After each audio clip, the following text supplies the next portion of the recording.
Le souvenir le plus marquant, c'est vraiment l'arrivée. Je crois que c'est un aboutissement forcément, et c'est une sorte de délivrance et qui fait oublier un petit peu tous les autres moments qui se sont déroulés avant, parce qu'il n'y a pas que des moments faciles. Donc c'est vraiment le moment qu'on garde le plus longtemps gravé dans sa mémoire, je pense.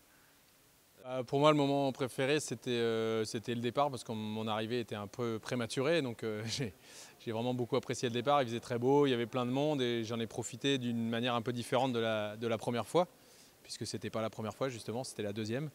Mais c'était vraiment super avec tous ceux qui étaient là autour de moi, et j'en ai bien profité. J'ai pris en plus un bon départ sur la ligne et tout se passait exactement comme je voulais, donc c'était super. L'un des souvenirs les plus marquants de ma course, c'est le passage du Cap Horn, qui est un passage mythique, c'est un caillou mythique, c'est un cap mythique. Et puis vraisemblablement mon arrivée avec justement la nouvelle rencontre avec mon petit bébé qui avait 4 mois. Donc la nouvelle rencontre après la naissance de ce moment-là. Et puis l'effervescence au sable quand je suis arrivé à ce moment-là, ça reste un souvenir très intense et très fort.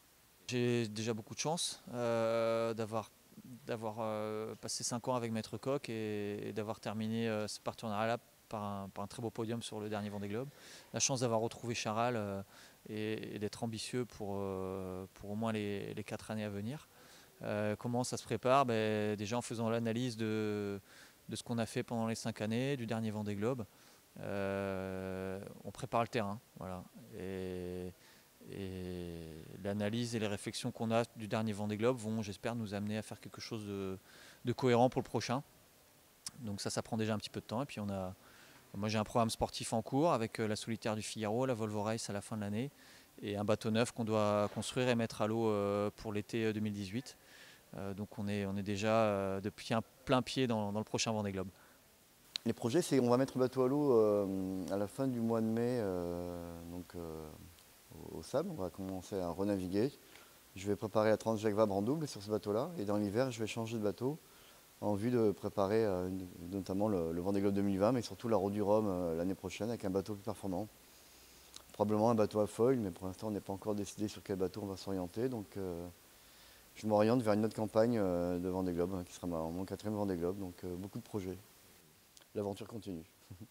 On a changé de bateau, on a acheté le bateau de Jérémy Bayou qui a terminé 3e de ce Vendée Globe, la Maître Koch. Donc on a fait 3 sorties avec, donc c'est tout frais, on l'a mis à nos couleurs. Donc le projet Initiative Cœur, voilà, on repart avec Samantha Davis sur la Transat Jacques Vabre au mois de novembre. Et ensuite il y a une Route du Rhum, une Transat Jacques Vabre et le Vendée Globe, donc le projet continue et c'est super avec un nouveau bateau, donc on est vraiment content.